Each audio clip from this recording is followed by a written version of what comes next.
ताहले जानी रखिबार कथा आमर सम्बलपुर अंचल लोक मानू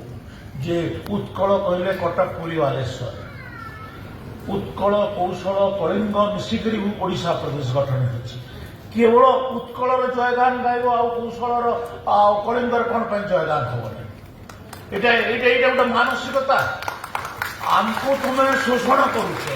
आमर आमर अर्थ आमर खनि आमर चाष आमर जंगल सबुथे तुम्हें आमको शोषण कल चाकरी बाकरी सबुथे आज तुम्हें से कल्चराली भी आमको एक्सप्लोइट करने लगे तुम्हें चाहूँ एटा की कथा आम ओडिशा प्रदेश रे मिसिथिलु ओडिशा प्रदेश रे मिसिबा पई आंदोलन रे भी शामिल होतिलु किंतु ओडिशा रे मिसिकरी आमर सबुठु बड़ भूल है आम ओडिशा प्रदेश रे मिसिलु आमर गोटे ऐतिहासिक भूल ऐतिहासिक भूल को आम बारंबार कहूँ तो आज आम से कथा गुड़ाक न जाइकरी आम सुभद्रा योजना कथा अच्छी सुभद्रा योजना यहाँ लोकंर मानकर महिला मानकर अर्थनैतिक विकास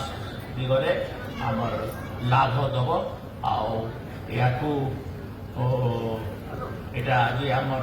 किस्ती दि जाऊँगी।